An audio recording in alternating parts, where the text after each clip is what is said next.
Bismillahirrahmanirrahim. Assalamualaikum warahmatullahi wabarakatuh. Alhamdulillah wassalatu wassalamu ala Rasulillah wa ala alihi wa sahbihi wa man tabi'ahu wa mawala. Yang sama-sama kita hormati pembina Propas Al-Mukarram Ustadz Yus beserta seluruh ketua pengurus anggota yang tak dapat saya sebutkan satu persatu, insyaallah semuanya dimuliakan Allah Subhanahu wa taala. Amin ya rabbal alamin. Yang kita hormati dan banyak terima kasih kepada ketua BK 3D yang sudah memberikan tempat menjahaza ghazian faqad ghaza. Siapa yang menyiapkan alat-alat perang, maka sesungguhnya dia sama seperti orang yang berperang jihad fisabilillah. Jadi kalau nanti di akhirat Profas mendapat balasan karena sudah memudahkan urusan santri-santri, menyiapkan beras-beras, maka insya Allah semua yang memudahkan urusan, semua yang memberikan fasilitas, maka mereka juga mendapatkan pahala yang sama insya Allah. Amin ya rabbal alamin.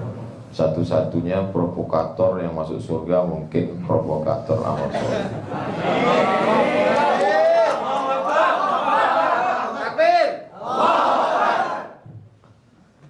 Provokator identik dengan negatif, tidak baik.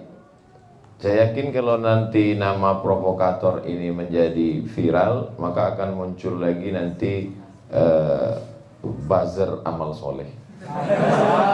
Orang terinspirasi. Jadi antum semua sudah mengislamkan istilah-istilah yang tidak baik menjadi baik.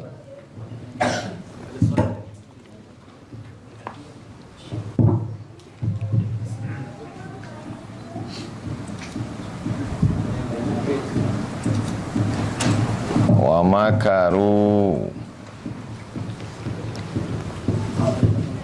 makaru, mereka sudah membuat makar, tipu daya. Mereka orang-orang kafir musyrik membuat tipu daya, ingin menghilangkan cahaya Islam. Diambil dari kata makara. Makara, tipu daya. Lalu kemudian apa balasan Allah Subhanahu wa taala? Wa makaru wa makarallah. Wa makarallah. Wallahu khairul makirin. Dua kali digunakan lagi kata yang sama seperti perbuatan mereka. Wa makaru, mereka melakukan tipu muslihat, tipu daya, ingin menghilangkan cahaya Islam, ingin menghalangi dakwah Nabi Muhammad SAW. Wa makarallah, makara, tipu daya juga. Wallahu khairul makirin, makara juga. Seolah-olah Allah Ta'ala ingin mengatakan, kalau kamu buat tipu daya satu kali, maka Allah membalas tipu daya dua kali. Tapi kalau ini diterjemahkan ke dalam bahasa Indonesia, maka terjemahannya menjadi bermasalah. Wa makaru, mereka membuat tipu daya. Wa makarallah, na'udzubillah, subhanallah, tidak mungkin ini. Wa makarallah, Allah membuat tipu daya. Tak mungkin Allah menipu. Wallahu khairul makirin, ini terjemahan paling bermasalah lagi. Wallahu khairul makirin, Allah mengucapkannya kita pun tak sanggup. Allah sebaik-baik penipu, tak mungkin. Maka terjemahannya adalah wa makaru, mereka membuat tipu daya. Wa makarallah, Allah membalas tipu daya mereka. Penggunaan istilah, menggunakan kata yang sama kepada Allah Subhanahu wa taala yang sebenarnya secara bahasa tidak layak. Dalam ilmu balaghah, sastra Arab disebut dengan musyakalah. Musyakalah menggunakan kata yang sama, yang sebenarnya tidak layak bagi Allah. Mestinya cukup mereka membuat tipu daya, Allah membalas.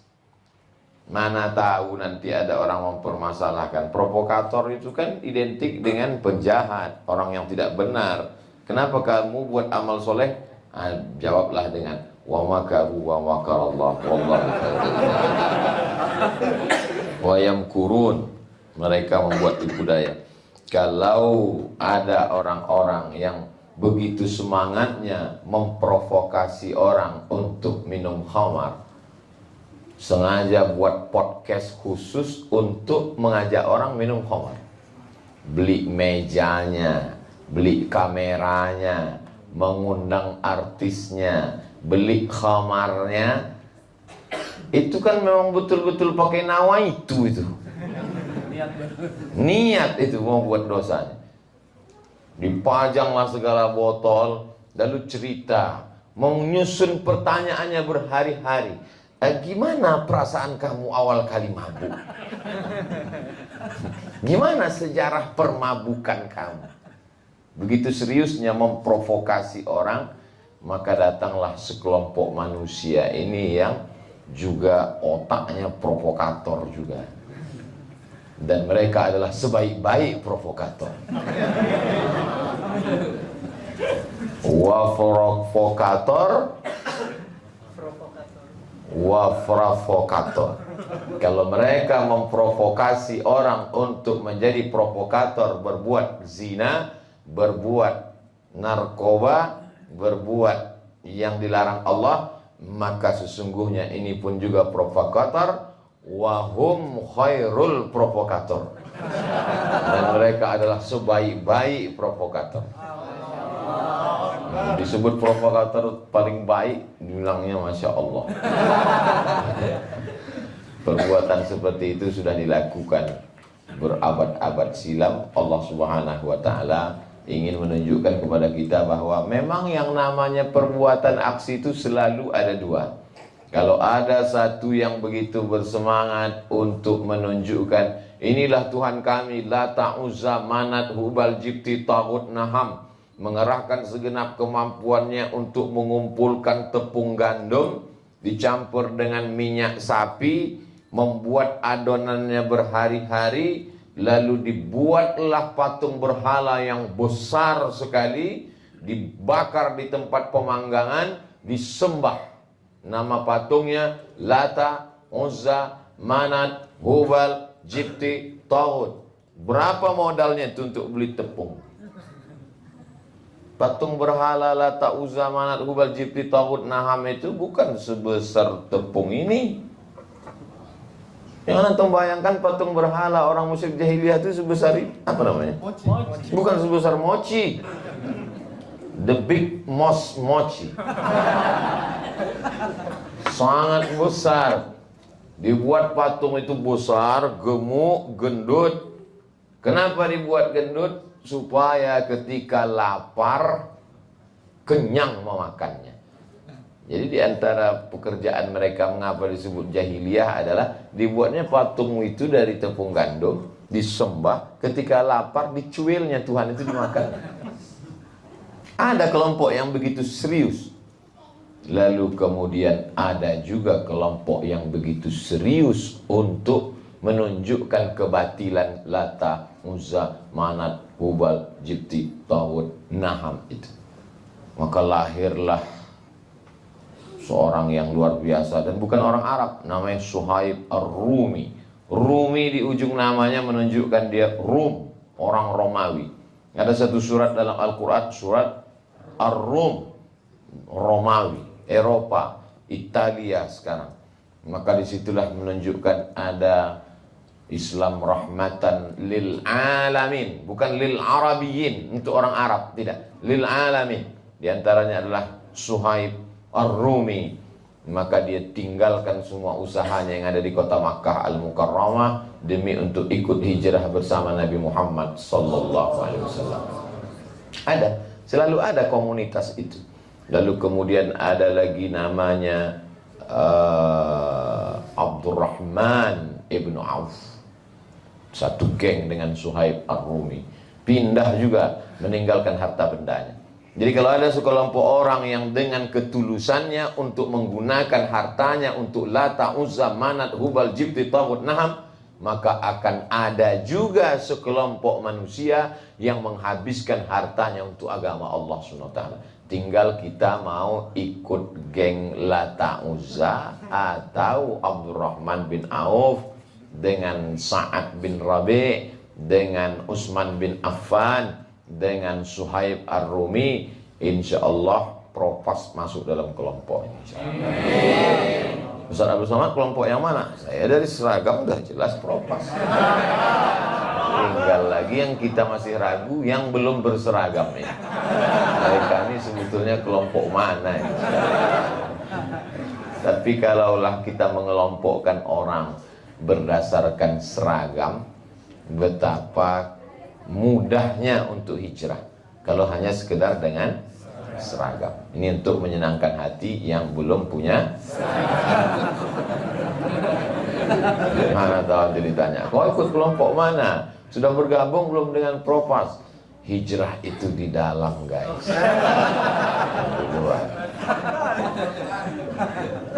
Kullu hizbin bima ladaihim farihun. Setiap kelompok selalu bangga dengan kelompoknya. Setiap kelompok selalu bangga dengan kelompoknya. Makanya dia mengatakan, wa ma ana minal musyrikin wa ana minal muslimin. Itu menunjukkan dia bangga. Satu hari berapa kali dia katakan itu. Hanifan musliman. Lupa. Iftitah yang tiap hari kita baca. Inna salati wa nusuki wa mahyaya wa mamati lillahi la syarika lahu wa bidzalika umirtu wa ana minal muslimin. Jadi kalau ada orang berbuat amal kebaikan lalu dia tidak pede dengan kebaikannya, kabarnya ente udah gabung dengan Propas ya? Enggak, sekali-sekali ya. Propagator amal soleh kok malu. Terus yang seringnya kemana? Masih sering memprovokasi teman-teman untuk dugem, untuk menghapuskan dosa itu sekali-sekali ke Propas. Sebagai khiyarukum fil jahiliyah, khiyarukum fil Islam. Begitu Khalid bin Walid masuk Islam, ini Jabal Rumat, jamak dari Ramin. Ramin artinya pemanah.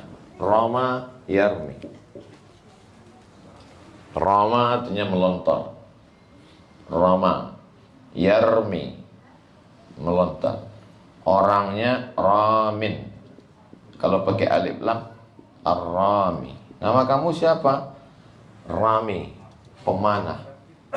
Rami, pemanah. Jamaknya Rumat. Rumatun, pemanah-pemanah. Rami, pemanah. Nama kamu siapa? Rami, pemanah. Pandai mana? Enggak. Kok namanya Rami? Memanah hati kamu. Jadi nama bukit itu Jabal Rumat, karena di atasnya ada para pemanah-pemanah. Kata Nabi, hai Rumat, pasukan pemanah, nanti aku akan berperang di bawah bersama sahabatku. Kalian di atas, dari atas pemanah. Kalau sekarang mungkin namanya sudah berubah, tidak lagi Rumat, tapi snipers. Penembak jitu dari jauh. Kalau aku nanti menang di bawah, kalian jangan turun. Kalau aku nanti kalah, terbunuh dengan sahabat di bawah, kalian juga jangan turun. Kalian tetap di atas. Kalian Rumat, pasukan pemanah di atas bukit. Malang tak dapat ditolak, untung tak dapat diraih. Menang pasukan Nabi SAW di bawah. Begitu menang, konsentrasi pasukan Rumat di atas bukit Jabal Rumat buyar. Mereka sudah dapat tombak, panah, kuda, baju besi. Kita dapat apa nih? Turun mereka ke bawah. Begitu mereka turun ke bawah, kosong di atas pemanah, maka berputar pasukan Khalid bin Walid mengitari bukit dari belakang, menyerang dari belakang. Akhirnya pasukan Nabi dan sahabat terkepung dari depan dan dari belakang, maka mengalami kekalahan. Nabi dilarikan ke kaki bukit Uhud. Apa komentar ulama sirah tentang ini? Sekali saja kita lawan perintah Nabi, begitulah kekalahan. apalagi kalau berkali-kali melawan Nabi SAW. Jadi orang sekarang, kenapa kita tidak menang? Kita berjuang, kenapa tidak menang? Karena kita berkali-kali melawan perintah Nabi Muhammad SAW. Yang jadi poinnya adalah kekalahan waktu itu banyak orang menganalisa karena pasukan Khalid bin Walid. Khalid bin Walid kan pejuang Islam, Pak Ustadz. Ini ceritanya masih CD 1. Ini kan ceritanya perang Uhud, Jabal Uhud, perang Uhud tahun ketiga. Tahun kedua perang Badar, tahun ketiga perang Uhud. Lalu kemudian tahun-tahun berikutnya Allah berikan hidayah, Khalid bin Walid masuk Islam. Makanya apa kata Nabi? Khiyarukum jahiliyah, khiyarukum fil Islam. Ketika pada zaman jahiliyah, dialah jenderalnya. Di zaman jahiliyah, dialah panglima perangnya. Di zaman jahiliyah, dialah provokatornya. Tapi setelah Islam, dia juga yang bersemangat. Jadi yang dulu selalu memprovokator kawan-kawan, ayo mabuk, ayo sakau, ayo dugem, ayo pesta zina, mohon maaf, ayo. Jangan setelah hijrah malah di masjid zikir aja. Pas diajak, ayo ngumpul beras, serahkan pada Allah. Ini bukan khiyarukum fil jahiliyah, khiyarukum fil Islam. Sebagaimana dulu sebelum hijrah kau menjadi provokator untuk perbuatan dosa, maka setelah hijrah kau mesti menjadi provokator juga. Tapi provokatornya berapa? Lebih 2 kali provokator. Jadi kalau dulu sebelum hijrah, sebelum tobat, ngajak orang tiap malam, maka setelah hijrah dia mesti ikut bagi beras ini 2 kali malam, 2 kali siang. Dia mesti datang ke ketua propas bertanya, kapan pembagian? Di awal bulan, kita percepat. Ayo kita bagi beras. Beras siapa yang mau kita bagi? Pokoknya kita cari aja beras. Tapi jangan gara-gara ini lalu jadi Robin Hood, menghalalkan segala cara, mencuri, merampas, merampok. Tidak, ini tidak dibenarkan dalam Islam. Banyak orang yang ingin berbuat baik, dia tidak punya, lalu menghalalkan segala cara, mencuri, merampas, merampok. Innallaha thayyibun, Allah maha suci, la yaqbalu illa thayyiban. Allah tidak menerima kecuali yang suci-suci juga. Wa anfiqu, berinfaklah, min thayyibat, yang baik-baik. Saya tidak ingin pula nanti muncul setelah datang provokator amal soleh, muncul lain-lain terinspirasi Robin Hood syariah. Ini tidak betul. Kita tetap niatnya baik, amalnya juga baik. Masalah menggunakan istilah yang kurang baik bisa dilegitimasi dengan tanda kutip. Provokator tanda kutip. Tapi lama-kelamaan kalau sudah disosialisasikan, nanti orang menjadi faham dan mengerti. Saya pun awal-awalnya terkejut. Ustadz, kita propos, propas, propas. Apa itu? Provokator. Jelek itu, negatif. Tapi ini amal soleh. Oh, baik. Ternyata biarlah awalnya jelek, yang penting ujungnya husnul khotimah. Provokator. Siapa ini? Negatif. Amal soleh. Oh. Tidak selamanya orang baik. Mantan preman, nggak apa-apa. Mantan pecandu narkoba, oke. Mantan pengguna macam-macam perbuatan maksiat. Siapa yang tidak buat dosa di dunia ini? Siapa yang tak pernah berdosa? Saya nggak pernah buat dosa, Pak Ustadz. Justru waktu kamu bilang nggak berdosa, itulah dosamu. Saya nggak pernah pacaran, saya nggak pernah pakai narkoba, saya nggak pernah minum, saya nggak pernah sakau, saya nggak pernah buat zina. Dosa saya apa? Waktu kamu nanya dosa saya apa tuh, itulah dosamu yang pertama. Apa dosanya? Merasa diri tidak berdosa adalah dosa. Oh, banyak orang menganggap bahwa dosa itu yang zahir, yang kelihatan saja. Padahal dosa yang tidak kelihatan lebih banyak. Saya mau seperti Ustaz Abdul Somad, nggak ada dosanya. Duduk di atas kursi, di depan orang yang lebih tua, lebih tawadhu, lebih bersih hatinya, sudah taubat nasuha, merasa diri lebih mulia, dosa.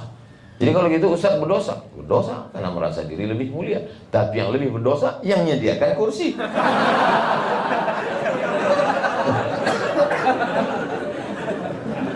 Saya nggak mau disalahkan sendiri, mesti ngajak yang lain. Begitulah pendosa-pendosa itu ingin masuk neraka.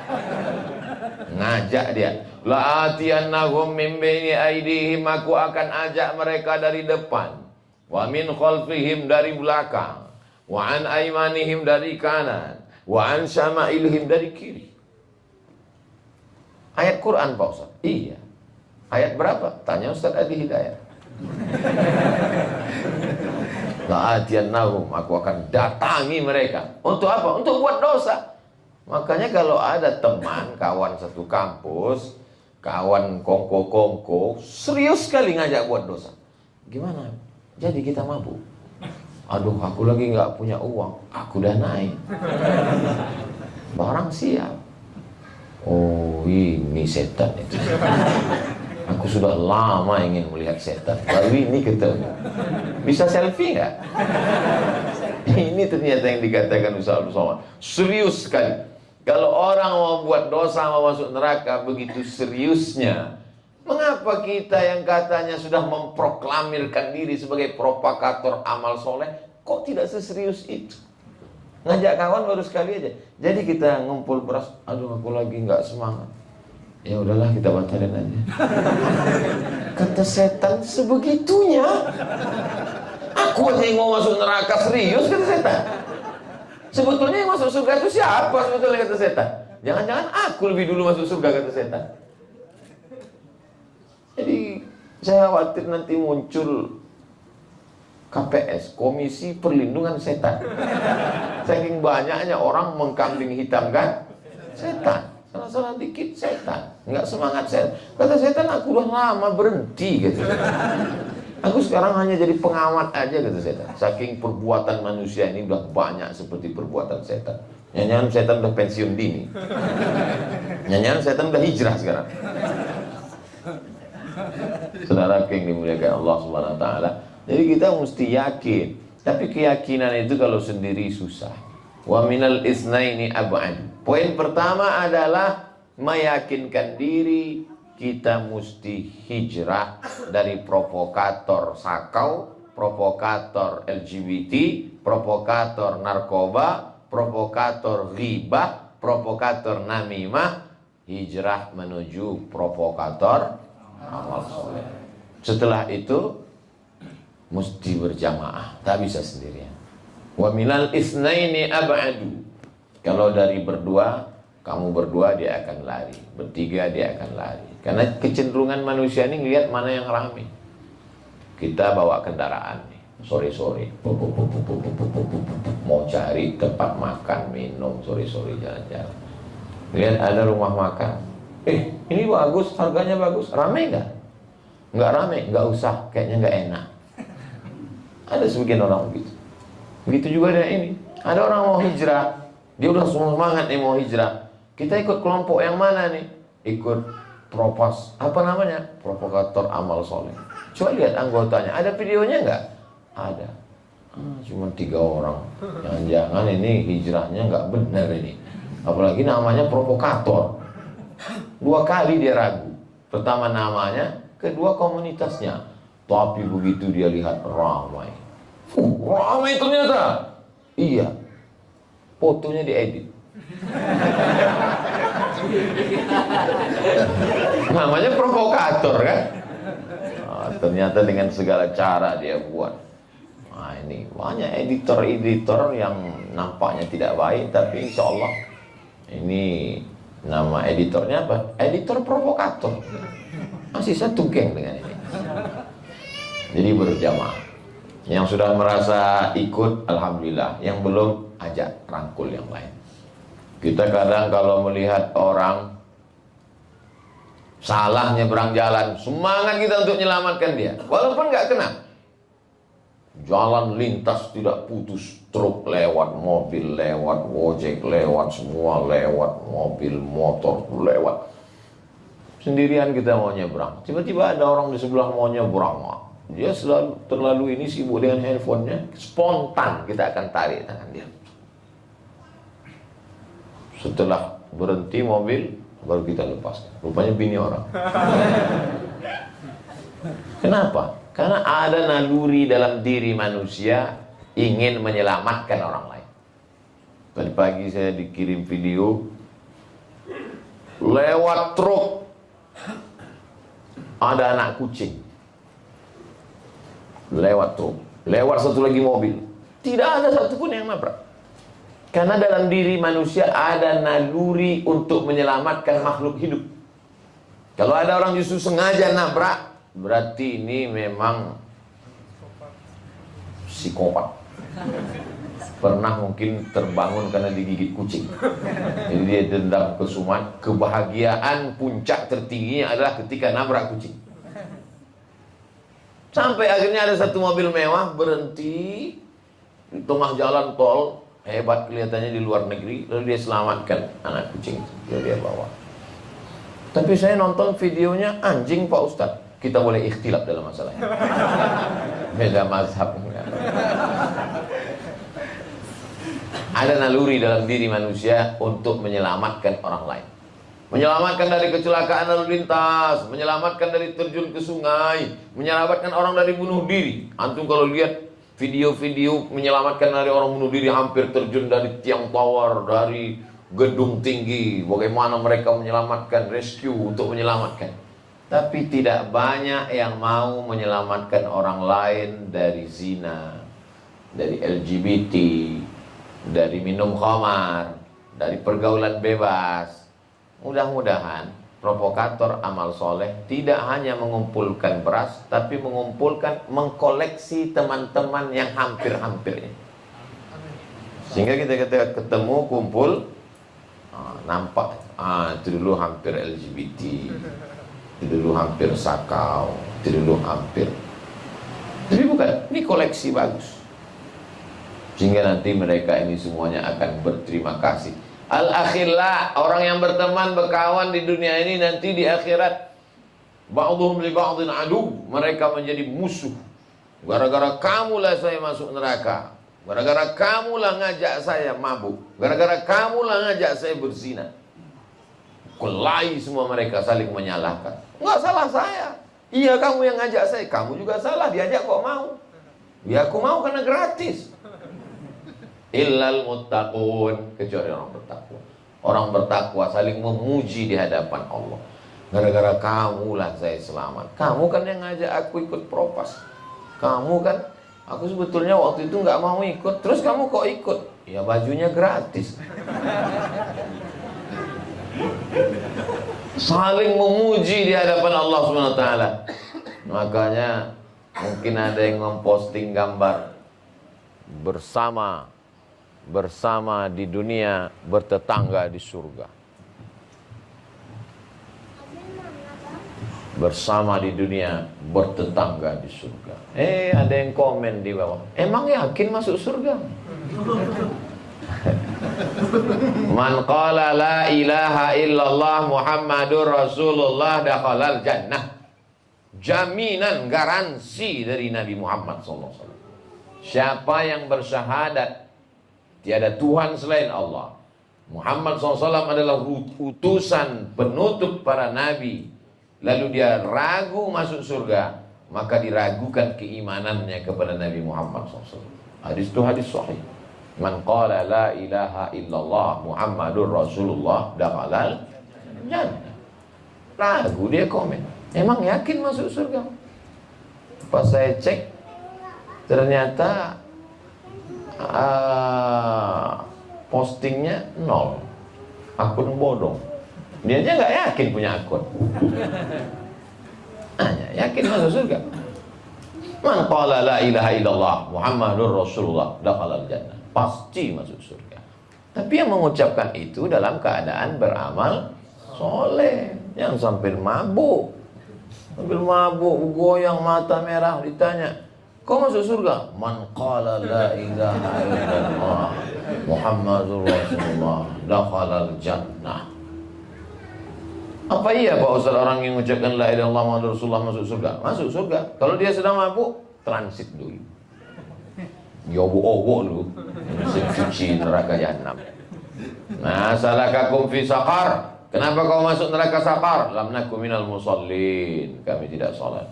Walam nakun nut'imul miskin. Kami tak kasih makan orang miskin. Yang rajin sholat ke masjid, yang rajin sholat duha, sholat tahajud, sholat witir, sholat qabliyah, sholat ba'diyah, sholat isyraq, sholat awabid, tapi membiarkan tetangganya tak makan, membiarkan anak yatim fakir miskin tak makan, masuk ke dalam neraka sakor, ditarik sama propas. Propas mengurangi penduduk neraka sakor. Kata Ustaz Abdul Somad, saya membacakan ayatnya. Nut'imul miskin. Mereka yang pendusta-pendusta agama itu. Ara'aital ladzi yukadzibu biddin? Tahukah kamu siapa itu pendusta agama? Bukan yang ngejek-ngejek Islam, bukan yang memparodikan Islam, bukan yang menjadikan bahan untuk Islam sebagai bahan ejekan di medsos, membuat meme. Bukan itu orang yang mendustakan agama. Siapa dia? Fadzalikal ladzi yad'ul yatim wa la yahuddu ala ta'amil miskin. Siapa yang menyelamatkan itu? Propas. Jadi kalau ditanya orang nanti, apa ini propas? Provokator amal soleh. Tugas pokoknya apa? Mengurangi penduduk neraka sakor, menyelamatkan orang-orang dari pendusta agama. Terdiam dia. Kenapa? Tersinggung dia. Selama ini tak pernah ngasih orang berat. Pertama, yakinkan dirimu hijrah. Yang kedua, mesti berjamaah. Sampai kapan kita berjamaah nih? Sholat berjamaah banyak, zikir berjamaah ramai, maulid berjamaah tak terhitung lagi. Tapi membagi beras berjamaah, komunitasnya bisa dihitung dengan jari, orang-orangnya. Tapi dalam 10 bulan bisa 35 ton. Ini prestasi. Ustaz kok tahu? Saya tanya tadi. Tapi jangan bangga dulu. Jangan sempat kita merasa euforia sesaat. Kita lihat prestasi untuk membangkitkan semangat. Tapi ada satu lagi yang paling membangkitkan semangat. Apa? Melihat orang yang lapar lebih banyak dari yang sudah kita kenyangkan perutnya. Kalau bagi saya yang memberikan semangat itu. Dihadirkan provokator lagi, motivator. Dihadirkan motivator untuk memberikan semangat. Bagi saya enggak. Saya yang membuat saya semangat bukan motivator. Motivator itu faktor ekstern dari luar. Bagi saya yang memberikan semangat faktor intern. Apa yang membuat Ustadz masih semangat jalan-jalan keliling-keliling habis masuk dari dalam hutan, melihat orang tidak sekolah? Apa yang membuat Ustadz semangat buat sekolah gratis? Melihat orang di pedalaman. Kalau tidak kita buatkan sekolah, dikirim dai dari luar, nggak tahan. Paling lama tahan 1 tahun. Tahan kamu di dalam ini, nggak tahan Pak Ustadz. Terus kok bertahan 1 tahun? Kalau nggak mengabdi nggak dapat ijazah. Bahasanya, makannya, nggak ada duit, susah. Melihat itu bangkit semua. Jadi kalau ada kawan-kawan dari komunitas provokator amal soleh ini yang enggak semangat, dikasih semangat enggak juga, nanti kita bawa masuk hutan, kita tinggalkan agak setahun. 2 kemungkinannya, keluar selamat atau mati deh. Mesti berjamaah. Orang mabuk berjamaah aja bangga, korupsi berjamaah senang, ditangkap KPK dikasih pakai baju warna kulit jeruk, senyum melambaikan tangan, rame-rame lagi. Kenapa kita yang berbuat amal soleh tidak semangat berjamaah? Nah, ini mesti dipupuk terus kawan-kawan, berjamaah. Setelah berjamaah, insya Allah istiqomah. Istiqomah itu karena berjamaah. Jadi salah satu sebab kenapa tidak istiqomah, karena tidak berjamaah. Berjamaah dalam artian banyak orang berjamaah di masjid, sama-sama satu masjid, satu ustadz, satu guru, satu jadwal pengajian, imamnya satu. Tapi dia tidak berjamaah dalam manajemen, sehingga banyak kita tidak kenal itu jamaah. Nomor handphonenya berapa, rumahnya di mana. Tiba-tiba aja kita dapat buku Yasin, dibuka gambar, loh, ini jamaah kita. Saya nggak tahu dia udah sakit koma 1 minggu di rumah sakit. Untung buku Yasin ada gambarnya. Datang lagi sekarang Ustadz mengharamkan gambar di buku Yasin. Udah nggak ingat sama sekali. Namanya nggak ingat, nomor handphonenya nggak tahu, dapat buku Yasin lihat namanya cuek, kan nggak ada gambarnya. Itu salah satu saya membiarkan gambar di buku Yasin. Cuman gambarnya ya, kalau perempuan pakai hijab, kalau laki-laki pakai peci. Jangan gambar di buku Yasin. Itu salah satu kita mengingat. Kadang-kadang kita lebih mudah mengingat di pikiran daripada mengingat nama, ingat lupa. Maka sering kita ketemu, kenal dengan saya Ustaz. Iya, wajahnya saya ingat, tapi nama siapa ya? Susah kita ingat nama orang. Maka kita mesti cerdas. Koordinator mencatat nama, mulai hijrah, sebab hijrah, ada kronologis ceritanya. Kenapa hijrah? Ketemunya di Paret Sakau tanggal sekian pagi. Ini karena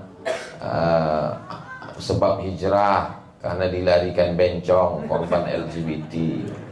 Tak perlu kita expose, tapi ada sebab kronologis. Manajemennya bagus, sehingga ketika iman kawan kita ini sedang down, sedang jatuh, ditelepon dia di kontak. Halo, assalamualaikum. Waalaikumsalam. Ini kita udah bagi beras 3 kali, ente kok nggak datang? Bangkit guys. Ayo bro, bangkitkan semangatmu. Pernah nggak lewat di toko roti dapat SMS dari toko roti? Pernah kan? Lewat toko roti, belilah roti bonus. Saya nggak pernah ngasih nomor ke dia. Dia kirimi saya bonus. Silakan mampir ke toko roti. Saya heran, kok dia tahu nomor saya? Rupanya baru lewat toko roti. Kita udah ikut komunitas, nggak tahu, nggak datang, dicuekin. La salam wala kalam. Tahu-tahu yang peduli sama dia komunitasnya yang lama. Akhirnya dia kembali. Propas tidak peduli, maka ada kepedulian. Kalau bahasa kampung kami, care. Harus ada kepedulian. Man lam yahtam bi amril muslimin falaysa minhum. Siapa yang tak punya rasa kepedulian, maka dia bukan orang Islam. Apa yang membuat kita berkumpul? Karena peduli melihat ada pesantren yang tidak makan, melihat ada anak penghafal Quran, lemah dia, berkunang-kunang dia, baca ayat 7 melompat ke 8, baca ayat 8 hilang ayat 6, saking kan lapar. Berapa banyak pondok pesantren, mereka tidak pernah mengadu. Makanya bunyi ayatnya, fi amwalihim haqqum ma'lum lis-sa'ili wal mahrum. Ada orang yang tidak makan, tapi dia korbankan harga dirinya, dia sa'il, minta. Tapi ada orang yang tidak mau minta, mahrum. Dia tidak ada, tapi dia maju. Itulah yang mau kita selamatkan. Pak RT baik, Pak RW baik, tapi datanya kita tidak percaya 100%. Kenapa? Karena dia juga nanti kampanye waktu pemilihan RT. Dia akan kasih ke yang pro ke dia aja. Maka kita data, masuk kampung, keluar kampung, tengok gubuk rewat mau tumbang. Ibu di sini berapa? Saya dengan suami saya, anak 7. Kita bingung, gimana ini orang susah anaknya kok 7? Orang kaya kok anaknya cuma 1? Orang kaya anaknya 1, dia nggak sempat karena sibuk main handphone. Orang miskin mati lampu jam 8 tidur, lahir 7. Jangan kita salahkan dia. Nah, malah kita ngamuk-ngamuk, apa nih udah miskin, rumah kontrak anak kok 7. Mana tahu ada di antara mereka yang akan menjadi mujahid fisabilillah. Itu masa lalu dia. Yang akan datang itu yang kita. Jangan karena kelemahan kita nyari beras, kita lampiaskan kemarahan kita. Apalagi yang marah jomblo. Marahnya karena itu atau karena nggak dapat? Nah, ini kita tolong mereka ini. Nah, bangkitkan harkat martabatnya, kita bangkitkan semangatnya. Ini baru langkah pertama. Bagi-bagi beras ini baru anak tangga pertama. Jangan puas dulu, nggak cukup hanya makan. Baru nanti meningkat. Program berikutnya memberikan beasiswa pendidikan gratis. Setelah itu nanti meningkat lagi, mengirimkan dia kalau dia kebetulan punya bakat bagus Quran, bisa menjadi guru mengaji di tempat gajinya ditanggung. Kira-kira kalau ngajar di sini berapa ya Pak cocoknya? Kata Pak Kepala Sekolah, 2,5 juta kalau di kampung ini udah cukup Pak Ustadz. Oh, kebetulan kami ada beberapa komunitas.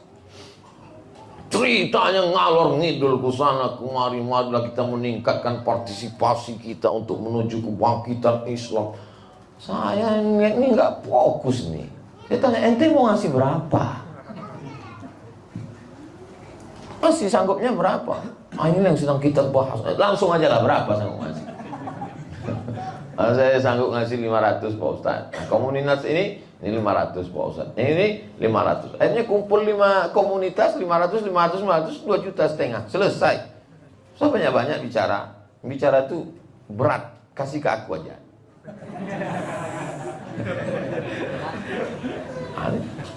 Akhirnya terkirim 3 guru mengaji sekaligus ngajar. Dari maghrib ke isya dia ngajar ngaji.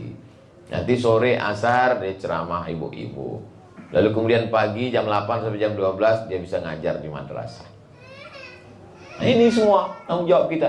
Jadi kita selalu berpikir habis ini apa lagi? Habis ini apa lagi? Fa idza faraghta fansab wa ila rabbika farghab. Kalau kau selesai dari satu, fansab. Pindah. Makannya udah Pak Ustadz, fansab. Gaji gurunya. Gaji gurunya udah Pak Ustadz, naikkan harkat martabatnya. Tapi jangan sombong, jangan angkuh. Wa ila rabbika farghab.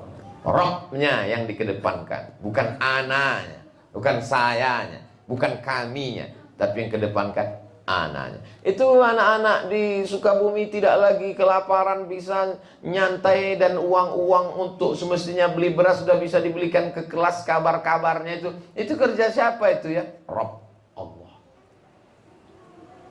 Tapi melalui kami. Kami tidak ingin dihormati. Baik bapak-bapak, ibu-ibu, pesantren, para kiai, ajengan. Kami dari komunitas ini tidak ingin dihormati, kami lillah, tapi tolonglah hormati kami. Apa yang terjadi? Omongan kita bolak-balik. Nah, maka kita lebih mengedepankan farghab wa ila rabbika, Allah Subhanahu wa taala. Pertama, yakinkan diri. Setelah itu berjamaah. Setelah berjamaah, buahnya adalah istiqamah. Puncak prestasinya saat hembusan nafas terakhir adalah husnul khatimah. Itulah yang mau kita cari. Apa sebetulnya yang mau dicari hidup ini? Kuliah, kerja, sarjana, dapat gaji, beli mobil, beli rumah, nikah, punya anak, ganteng, cantik, keriput, sakit pinggang, mati. Itu yang normal. Ada yang nggak pakai sakit, batuk, mati. Apa yang mau dicari hidup ini? Yang mau dicari hidup ini adalah mati dalam keadaan la ilaha illallah Muhammadur Rasulullah sallallahu alaihi wasallam. Kalimatu haqqin 'alaiha nahya. Terus kalau kita tidak perjuangkan ini, apakah hilang Islam ini? Tidak. Cobalah baca sejarah. Sejak Islam sampai ke Nusantara sampai hari ini, berapa banyak yang menghalangi dakwah Islam, berapa banyak yang jahat, berapa banyak yang jadi provokator untuk buat dosa maksiat, mati juga. Yang menolong agama Islam, yang bangun masjid, yang jadi provokator kebaikan, mati juga. Orang baik, mati. Orang jahat, mati. Ada lagunya, nanti sama Ustaz Dery Sulaiman. Tinggal lagi kita mau pilih yang mana. Wa nafsi wa ma sawwaha, demi jiwa dan penciptaannya, fa alhamaha fujur, jalan kiri, provokator maksiat. Wa taqwaha, jalan kanan. Provokator amal soleh. Udah ada 2 jalan. Qad aflaha man zakkaha, beruntunglah orang yang bisa melewati ranjau-ranjau ini, disucikannya hatinya, lalu dia bergabung ke provokator amal soleh. Wa qad khaba man dassaha, maka tercela, terhina, merugilah mereka yang terjebak dalam jebakan-jebakan Batman. Lalu kemudian, jangan Batman lah Pak Ustaz, saya lebih condong kepada Spiderman. Oke. Dalam jebakan-jebakan Spiderman, tapi saya lebih tertarik ke Catwoman. Oke. Payah betul lah untuk ceritanya. Akhirnya dia masuk ke dalam.